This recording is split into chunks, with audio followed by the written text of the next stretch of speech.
Sir ನೀವು CBI ಕೊಡಿ ಅಂತ ಹೇಳಿ ಕೂಡ ಸ್ನೇಹಮಯಿ ಕೃಷ್ಣ ಅವರೇ ಅಪ್ರೋಚ್ ಮಾಡಿದಿರಿ.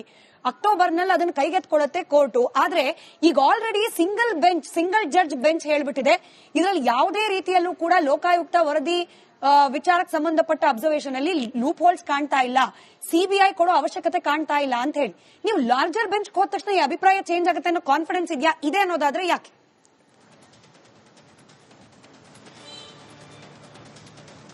ಮೇಡಮ್, ಅವಾಗ ಏನು ಮಾನ್ಯ ಸಿಂಗಲ್ ಬೆಂಚ್ ಅಲ್ಲಿ ನಡಿಬೇಕಾದ್ರೆ ಅವ್ರು ಏನೊಂದು ದಾಖಲೆ ಹಾಕಿದ್ರು ಲೋಕಾಯುಕ್ತ ನಮ್ಗೆ ಗೊತ್ತಿಲ್ಲ. ನಮ್ಗೆ ಅದು ಕಾಪಿ ಕೊಟ್ಟಿದ್ರೆ ನಾವ್ ಇಲ್ಲಿ ಏನ್ ಮುಚ್ಚಿಟ್ಟಿದ್ರೆ ಏನ್ ಮಾಡಿದ್ರೆ ನಾವು ಹೇಳ್ತಿದ್ವಿ. ಹಾಗಾದ್ರೆ ಈಗ ಅಂತಿಮ ವರದಿ ಅಂತ ಹಾಕಿದ್ರೆ ದಾಖಲಾತಿಗಳು ಕೊಟ್ಟಿದ್ದಾರೆ. ಸೊ ಅವ್ರು ಸರಿಯಾಗಿ ತನಿಖೆ ನಡೆಸಿಲ್ಲ, ಅದಕ್ಕೆ ಸಾಕಷ್ಟು ಸಾಕ್ಷ್ಯಾಧಾರ ನಮ್ಗೆ ಸಿಕ್ಕಿದೆ. ಸೊ ಅವೆಲ್ಲವನ್ನೂ ಕೂಡ ಈ ಮೇಲ್ಮನವಿಯಲ್ಲಿ ನಾವು ಮಾನ್ಯ ನ್ಯಾಯಾಲಯ ಗಮನಕ್ಕೆ ತಂದಾಗ ಖಂಡಿತವಾಗ್ಲೂ ಈ ಪ್ರಕರಣ ಸಿಬಿಐಗೆ ವಹಿಸುವಂತ ವಿಶ್ವಾಸ ನಮ್ಗೆ ಇದ್ದೇ ಇದೆ. ಯಾಕೆ ಇದು ಹೇಳಿದ್ರೆ ಮೇಡಮ್, ಈಗ ನಾನು ಹೇಳಿದ 2 ದಾಖಲೆಗಳನ್ನ ಅವ್ರಿಗೆ ಹೈಕೋರ್ಟ್ ಗಮನಕ್ಕೆ ತಂದಿರೋ ಇಲ್ವಾ ಅಂತ ಗೊತ್ತಿಲ್ಲ ನನಗೆ. ಆ 2 ದಾಖಲೆಗಳನ್ನ ಹೈಕೋರ್ಟ್ ಗಮನಕ್ಕೆ ತಂದಿದ್ರೆ ಖಂಡಿತವಾಗ್ಲೂ ಹೈಕೋರ್ಟ್ ಅವತ್ತೇ ನಮ್ಮ ಪರವಾಗಿ ಆದೇಶ ಮಾಡ್ತಿತ್ತು. ಸೊ ಇವಾಗ ಅಕ್ಟೋಬರ್ ನಲ್ಲಿ ಮತ್ತೆ ವಿಚಾರಣೆ ಇದೆ ಸರ್, ಅಂದ್ರೆ ವಿಚಾರಣೆ ಕೈಗೆತ್ಕೊಳ್ಳುತ್ತೆ.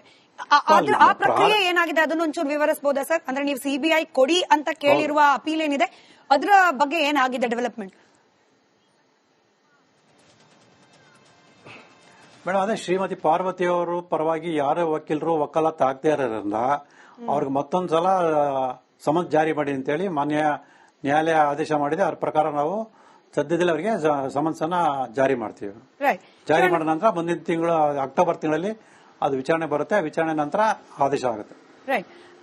ಶಿವಣ್ಣ ಅವರೇ ನೋಡಿ, ಇದಕ್ಕೆ ಮುಂಚೆ ಸ್ನೇಹಮಯಿ ಅವರು ಒಂದು ಮಾತು ಬಗ್ಗೆ ಚರ್ಚೆ ಮಾಡ್ತಾ ಇದ್ವಿ. ಜನತಾ ನ್ಯಾಯಾಲಯದ ಮುಂದೆ ಎಕ್ಸ್ಪೋಸ್ ಆಗ್ತಿದ್ದಾರೆ ಮುಖ್ಯಮಂತ್ರಿ ಹಾಗೆ ಅವರ ಪತ್ನಿ ಅವರು. ಲೋಕಾಯುಕ್ತಕ್ಕೆ ಹೋದವರು ಇಡಿಗೆ ಹೋಗ್ತಿಲ್ಲ, ಹಾಗಾಗಿ ನಾನು ಕೂಡ ಈ ವಿಚಾರ ಇಲ್ಲಿಗೆ ಬಿಡೋದಿಲ್ಲ, ಸಿಬಿಐನೂ ಕೂಡ ಇದಕ್ಕೆ ತರ್ತೀನಿ ಮಧ್ಯದಲ್ಲಿ ಅಂತ ಹೇಳಿ ಸ್ನೇಹಮಯಿ ಅಂದ್ರೆ ಹಿ ಸೀಮ್ಸ್ ಟು ಬಿ, ನನಗೆ ಗೊತ್ತಿಲ್ಲ ಇದು ನೀವ್ ಹೆಂಗ್ ನೋಡ್ತೀರಿ ಅಂತ ಹೇಳಿ, he seems to be confident and of ನನ್ನ ಹತ್ರ ದಾಖಲೆ ಇದೆ, ಇದು ಒಂದಲ್ಲ ಒಂದು ತನಿಖಾ ಸಂಸ್ಥೆಯಲ್ಲಿ ಪ್ರೂವ್ ಆಗುತ್ತೆ ಅಂತ ಹೇಳಿ. ಇಲ್ಲ, ಅವರು ಸ್ನೇಹಮಯಿ ಕೃಷ್ಣ ಅವರು ಸತತವಾಗಿ ಈ ವಿಚಾರವನ್ನ ಹೋರಾಟ ಮಾಡ್ಕೊಂಡು ಬರ್ತಾ ಇದ್ದಾರೆ. ಅವರು ಹೋರಾಟ ಮುಂದುವರಿಸಲಿ ಅಂತ ನಾನು ಅವರಲ್ಲಿ ಹೇಳ್ತೀನಿ. ಬಟ್ ನೋಡಿ, ಲೋಕಾಯುಕ್ತ ತನಿಖೆ ಮಾಡ್ಲಿ ಅಂತ ಹೈಕೋರ್ಟ್ ಆದೇಶ ಮಾಡಿರುವಂತದ್ದು. ಅವ್ರು ಸ್ನೇಹಮಯಿ ಕೃಷ್ಣ ಅವರು ಇದನ್ನ ಇಡಿ ಕೊಡಿ, ಲೋಕಾಯುಕ್ತ ಕೊಡ್ಲೇಬೇಡಿ ಅಂತ ಮೊದಲನೇ ಹಂತದಲ್ಲೇ ಹೋಗಿ ಕೇಳ್ಕೊಂಡಿದ್ದ ಸಂದರ್ಭದಲ್ಲಿ ಹೈಕೋರ್ಟ್ ಹೇಳ್ತಾರೆ, ಲೋಕಾಯುಕ್ತ ಇಂಡಿಪೆಂಡೆಂಟ್ ತನಿಖಾ ಸಂಸ್ಥೆ, ಅವ್ರ ಮೇಲೆ ವಿಶ್ವಾಸ ಇಡಬೇಕು ನೀವು, ಅವರು ಸೂಕ್ತವಾದಂತಹ ಕ್ರಮವನ್ನ ಜರುಗಿಸ್ತಾರೆ ಅಂತ ಹೈಕೋರ್ಟ್ ಆದೇಶದ ಮೇರೆಗೆ ಇವತ್ತು ಲೋಕಾಯುಕ್ತ ತನಿಖೆ ಮಾಡ್ತಾ ಇದೆ. ಇವಾಗ ನೋಡಿ, ನಾನು ಹೇಳೋದು ಒಂದೇ, 93 ಇಂದ 2021 ವರೆಗೂ ಮಾನ್ಯ ಮುಖ್ಯಮಂತ್ರಿ ಸಿದ್ದರಾಮಯ್ಯನವರೆಗೂ ಮತ್ತು ಈ 14 ಸೈಟ್ ಹಂಚಿಕೆಗೂ ಯಾವುದೇ ತರಹದ ಸಂಬಂಧ ಇಲ್ಲ. ಮಾನ್ಯ ಮುಖ್ಯಮಂತ್ರಿ ಸಿದ್ದರಾಮಯ್ಯ ಎಲ್ಲೂ ಕೂಡ ಅವರ ಸೈನ್ ಅನ್ನ ಹಾಕಿಲ್ಲ, ಅವ್ರ ಯಾವುದೇ ಅಧಿಕಾರಿ ಮೇಲೆ ಪ್ರಭಾವವನ್ನು ಬೀರಿಲ್ಲ. ಈ ರೀತಿನೇ ಇವಾಗ 2021ರಲ್ಲಿ ಬಿಜೆಪಿ ಇರುವಂತಹ ಸರ್ಕಾರದಲ್ಲಿ ಬಸವರಾಜ ಬೊಮ್ಮಾಯಿ ಮುಖ್ಯಮಂತ್ರಿ ಆಗಿರ್ತಕ್ಕಂಥ ಸಂದರ್ಭದಲ್ಲಿ 14 ಸೈಟ್ ಹಂಚಿಕೆ ಆಯ್ತು.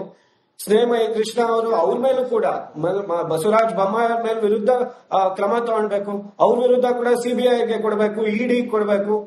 ಇದು ನೋಡಿ, ಈ ರಾಜ್ಯ ರಾಜಕಾರಣದಲ್ಲಿ ಮತ್ತು ದೇಶ ರಾಜಕಾರಣದಲ್ಲಿ ನಿವೇಶನ ಕೊಡಿ ಅಂತ ಆದೇಶ ಮಾಡಿಲ್ಲ.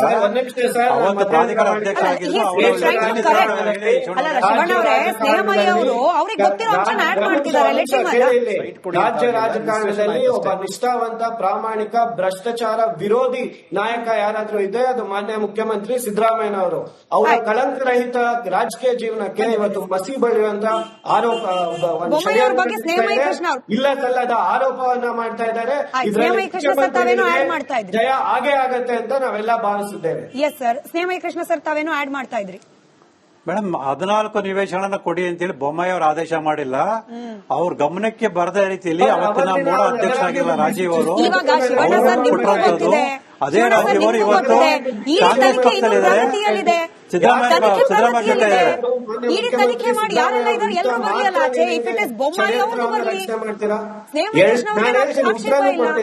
2023ರಲ್ಲಿ ಮಾನ್ಯ ಮುಖ್ಯಮಂತ್ರಿ ಸಿದ್ದರಾಮಯ್ಯ ಅವರ ನೇತೃತ್ವದಲ್ಲಿ 136 ಶಾಸಕರ ಬೆಂಬಲದ ಮೇಲೆ ಏನ್ ಸರ್ಕಾರ ರಚನೆ ಮಾಡಿದ್ರು ಅದನ್ನ ಇವ್ರಿಗೆ ಗೊತ್ತಾಯ್ತು, ಇವ್ರನ್ನ ಇವಾಗ ರಾಜಕೀಯವಾಗಿ ಎದುರಿಸಕ್ಕಾಗಲ್ಲ, 136 ಶಾಸಕರಿದ್ದಾರೆ, ಅದಕ್ಕೆ ಈ ರೀತಿ ಇಲ್ಲ ಸಲ್ಲದ ಆರೋಪ, ಗಾಳಿಯಲ್ಲಿ ಗುಂಡೊಡೆಯುವಂತ ಕೆಲಸವನ್ನ ಮಾಡ್ತಾ ಇದ್ದಾರೆ.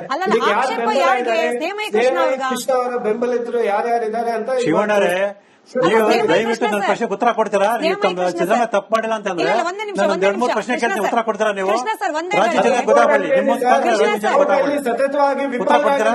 ಕನ್ವಿನ್ಸ್ ಮಾಡಕ್ಕೆ ಇರಿ ಶಿವಣ್ಣ ಸರ್, ಒಂದ್ ಏನ್ ಒಂದ್ ವಿಚಾರ. ಕೋರ್ಟ್ ಅಲ್ಲಿ ಕೇಳಿ. ಸ್ನೇಹಮಯಿ ಕೃಷ್ಣ ಅವರಿಂದ ಇಡಿ ಕೊಡಕ್ಕೆ ನೀವು ವಿಫಲರಾದ್ರಿ. ಓಕೆ ಅಗ್ರಿ ನಾನು ನೀವು ಇಲ್ಲಿ ಸ್ನೇಹಮಯಿ ಕೃಷ್ಣ ಸರ್ ನನ್ನ ಧ್ವನಿ ಚರ್ಚೆ ತಲುಪ್ತಾ ಇದ್ರೆ ಮಾಡಿದ್ರೆ ಯಾರು ವಿಫಲ ಆಗಿಲ್ಲ. ಹೈಕೋರ್ಟ್ ನಮ್ಮ ಪರವಾಗಿ ಆದೇಶ ಮಾಡಿದೆ. ಇಲ್ಲ, ಬೇಡ, ಅಲ್ಲಿಗೆ ಜನಪ್ರತಿನಿಧಿ ಹೋಗಿ- ವಿಶೇಷ ನ್ಯಾಯಾಲಯ ಕೂಡ ನನ್ನ ಬೇಡ, ಪರವಾಗಿ ಆದೇಶ ಬೇಡ, ಮಾಡಿದೆ. ಸಿಂಪಲ್, ಅದು ಅರ್ಥ ಸಿಂಪಲ್ ಮಾಡ್ಕೊಳ್ಳಿ. ಪ್ರಶ್ನೆ. ಎಲ್ಲೂ ವಿಫಲ ಆಗಿಲ್ಲ. ಸ್ನೇಹಮಯಿ ಕೃಷ್ಣ ಸರ್, ಒಂದ್ ಸಿಂಪಲ್ ಪ್ರಶ್ನೆ.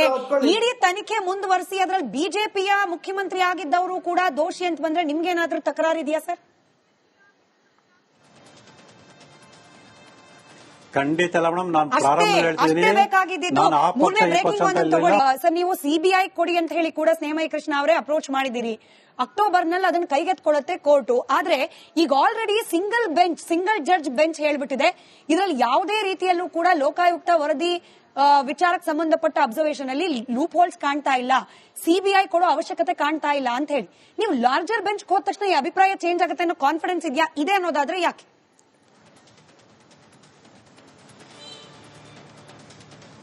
ಮೇಡಮ್, ಅವಾಗ ಏನು ಮಾನ್ಯ ಸಿಂಗಲ್ ಬೆಂಚ್ ಅಲ್ಲಿ ನಡಿಬೇಕಾದ್ರೆ ಅವ್ರು ಏನು ದಾಖಲೆ ಹಾಕಿದ್ರು ಲೋಕಾಯುಕ್ತ ನಮ್ಗೆ ಗೊತ್ತಿಲ್ಲ.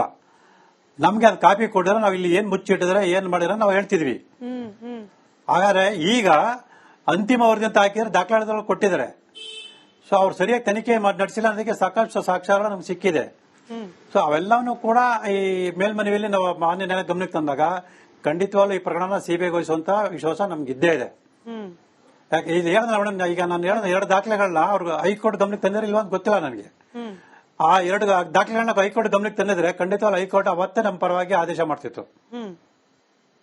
ಸೊ ಇವಾಗ ಅಕ್ಟೋಬರ್ ನಲ್ಲಿ ಮತ್ತೆ ವಿಚಾರಣೆ ಇದೆ ಸರ್, ಅಂದ್ರೆ ವಿಚಾರಣೆ ಕೈಗೆತ್ಕೊಳ್ಳುತ್ತೆ. ಆ ಪ್ರಕ್ರಿಯೆ ಏನಾಗಿದೆ ಅದನ್ನ ಒಂಚೂರು ವಿವರಿಸಬಹುದಾ ಸರ್? ಅಂದ್ರೆ ನೀವು ಸಿಬಿಐ ಕೊಡಿ ಅಂತ ಕೇಳಿರುವ ಅಪೀಲ್ ಏನಿದೆ ಅದರ ಬಗ್ಗೆ ಏನಾಗಿದೆ ಡೆವಲಪ್ಮೆಂಟ್?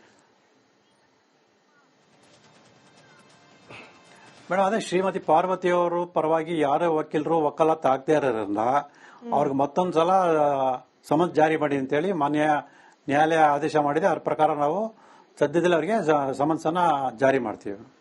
ಜಾರಿ ಮಾಡಿದ ನಂತರ ಮುಂದಿನ ತಿಂಗಳು ಅಕ್ಟೋಬರ್ ತಿಂಗಳಲ್ಲಿ ಅದು ವಿಚಾರಣೆ ಬರುತ್ತೆ. ವಿಚಾರಣೆ ನಂತರ ಆದೇಶ ಆಗುತ್ತೆ. ರೈಟ್. ಶಿವಣ್ಣ ಅವರೇ ನೋಡಿ, ಇದಕ್ಕೆ ಮುಂಚೆ ಸ್ನೇಹಮಯಿ ಅವರು ಒಂದು ಮಾತು ಬಗ್ಗೆ ಚರ್ಚೆ ಮಾಡ್ತಾ ಇದ್ವಿ. ಜನತಾ ನ್ಯಾಯಾಲಯದ ಮುಂದೆ ಎಕ್ಸ್ಪೋಸ್ ಆಗ್ತಿದ್ದಾರೆ ಮುಖ್ಯಮಂತ್ರಿ ಹಾಗೆ ಅವರ ಪತ್ನಿ ಅವರು. ಲೋಕಾಯುಕ್ತಕ್ಕೆ ಹೋದವರು ಇಡಿಗೆ ಹೋಗ್ತಿಲ್ಲ, ಹಾಗಾಗಿ ನಾನು ಕೂಡ ಈ ವಿಚಾರ ಇಲ್ಲಿಗೆ ಬಿಡೋದಿಲ್ಲ, ಸಿಬಿಐನೂ ಕೂಡ ಇದಕ್ಕೆ ತರ್ತೀನಿ ಮಧ್ಯದಲ್ಲಿ ಅಂತ ಹೇಳಿ ಸ್ನೇಹಮಯಿ ಅವರು. ಅಂದ್ರೆ ಹಿ ಸೀಮ್ಸ್ ಟು ಬಿ, ನನಗೆ ಗೊತ್ತಿಲ್ಲ ಇದು ನೀವ್ ಹೆಂಗ್ ನೋಡ್ತೀರಿ ಅಂತ ಹೇಳಿ, he seems to be confident and of ನನ್ನ ಹತ್ರ ದಾಖಲೆ ಇದೆ, ಇದು ಒಂದಲ್ಲ ಒಂದು ತನಿಖಾ ಸಂಸ್ಥೆಯಲ್ಲಿ ಪ್ರೂವ್ ಆಗುತ್ತೆ ಅಂತ ಹೇಳಿ. ಇಲ್ಲ, ಅವರು ಸ್ನೇಹಮಯಿ ಕೃಷ್ಣ ಅವರು ಸತತವಾಗಿ ಈ ವಿಚಾರವನ್ನ ಹೋರಾಟ ಮಾಡ್ಕೊಂಡು ಬರ್ತಾ ಇದ್ದಾರೆ. ಅವರು ಹೋರಾಟ ಮುಂದುವರಿಸಲಿ ಅಂತ ನಾನು ಅವರಲ್ಲಿ ಹೇಳ್ತೀನಿ. ಬಟ್ ನೋಡಿ, ಲೋಕಾಯುಕ್ತ ತನಿಖೆ ಮಾಡ್ಲಿ ಅಂತ ಹೈಕೋರ್ಟ್ ಆದೇಶ ಮಾಡಿರುವಂತದ್ದು. ಅವ್ರು ಸ್ನೇಹಮಯಿ ಕೃಷ್ಣ ಅವರು ಇದನ್ನ ಇಡಿ ಕೊಡಿ, ಲೋಕಾಯುಕ್ತ ಕೊಡ್ಲೇಬೇಡಿ ಅಂತ ಮೊದಲನೇ ಹಂತದಲ್ಲೇ ಹೋಗಿ ಕೇಳ್ಕೊಂಡಿದ್ದ ಸಂದರ್ಭದಲ್ಲಿ ಹೈಕೋರ್ಟ್ ಹೇಳ್ತಾರೆ, ಲೋಕಾಯುಕ್ತ ಇಂಡಿಪೆಂಡೆಂಟ್ ತನಿಖಾ ಸಂಸ್ಥೆ, ಅವ್ರ ಮೇಲೆ ವಿಶ್ವಾಸ ಇಡಬೇಕು ನೀವು, ಅವರು ಸೂಕ್ತವಾದಂತಹ ಕ್ರಮವನ್ನ ಜರುಗಿಸ್ತಾರೆ ಅಂತ ಹೈಕೋರ್ಟ್ ಆದೇಶದ ಮೇರೆಗೆ ಇವತ್ತು ಲೋಕಾಯುಕ್ತ ತನಿಖೆ ಮಾಡ್ತಾ ಇದೆ. ಇವಾಗ ನೋಡಿ, ನಾನು ಹೇಳೋದು ಒಂದೇ, 93 ಇಂದ 2021 ವರೆಗೂ ಮಾನ್ಯ ಮುಖ್ಯಮಂತ್ರಿ ಸಿದ್ದರಾಮಯ್ಯನವರೆಗೂ ಮತ್ತು ಈ 14 ಸೈಟ್ ಹಂಚಿಕೆಗೂ ಯಾವುದೇ ತರಹದ ಸಂಬಂಧ ಇಲ್ಲ. ಮಾನ್ಯ ಮುಖ್ಯಮಂತ್ರಿ ಸಿದ್ದರಾಮಯ್ಯ ಎಲ್ಲೂ ಕೂಡ ಅವರ ಸೈನ್ ಅನ್ನು ಹಾಕಿಲ್ಲ, ಅವ್ರು ಯಾವುದೇ ಅಧಿಕಾರಿ ಮೇಲೆ ಪ್ರಭಾವವನ್ನ ಬೀರಿಲ್ಲ. ಈ ರೀತಿನೇ ಇವಾಗ 2021ರಲ್ಲಿ ಬಿಜೆಪಿ ಇರುವಂತ ಸರ್ಕಾರದಲ್ಲಿ ಬಸವರಾಜ ಬೊಮ್ಮಾಯಿ ಮುಖ್ಯಮಂತ್ರಿ ಆಗಿರ್ತಕ್ಕಂಥ ಸಂದರ್ಭದಲ್ಲಿ 14 ಸೈಟ್ ಹಂಚಿಕೆ ಆಯ್ತು. ಸ್ನೇಹಮಯಿ ಕೃಷ್ಣ ಅವರು ಅವ್ರ ಮೇಲೂ ಕೂಡ ಬಸವರಾಜ ಬೊಮ್ಮಾಯಿ ಅವ್ರ ಮೇಲೆ ವಿರುದ್ಧ ಕ್ರಮ ತಗೊಳ್ಬೇಕು, ಅವ್ರ ವಿರುದ್ಧ ಕೂಡ ಸಿಬಿಐಗೆ ಕೊಡಬೇಕು, ಇಡಿ ಕೊಡಬೇಕು. ಇದು ನೋಡಿ, ಈ ರಾಜ್ಯ ರಾಜಕಾರಣದಲ್ಲಿ ಮತ್ತು ದೇಶ ರಾಜಕಾರಣದಲ್ಲಿ ಬೊಮ್ಮಾಯಿ ಅವರು ನಿವೇಶನ ಕೊಡಿ ಅಂತ ಆದೇಶ ಮಾಡಿಲ್ಲ.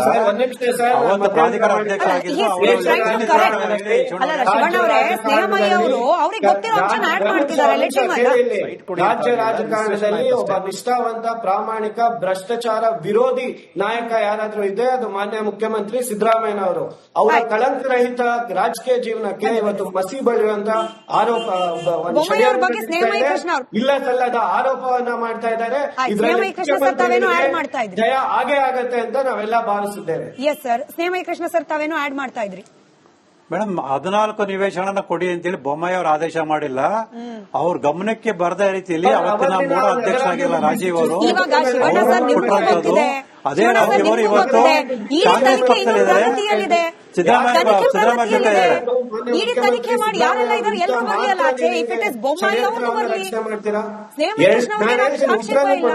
2023 ಮಾನ್ಯ ಮುಖ್ಯಮಂತ್ರಿ ಸಿದ್ದರಾಮಯ್ಯ ಅವರ ನೇತೃತ್ವದಲ್ಲಿ 136 ಶಾಸಕರ ಬೆಂಬಲದ ಮೇಲೆ ಏನ್ ಸರ್ಕಾರ ರಚನೆ ಮಾಡಿದ್ರು ಅದನ್ನ ಇವ್ರಿಗೆ ಗೊತ್ತಾಯ್ತು. ಇವ್ರನ್ನ ಇವಾಗ ರಾಜಕೀಯವಾಗಿ ಎದುರಿಸಕ್ಕಾಗಲ್ಲ.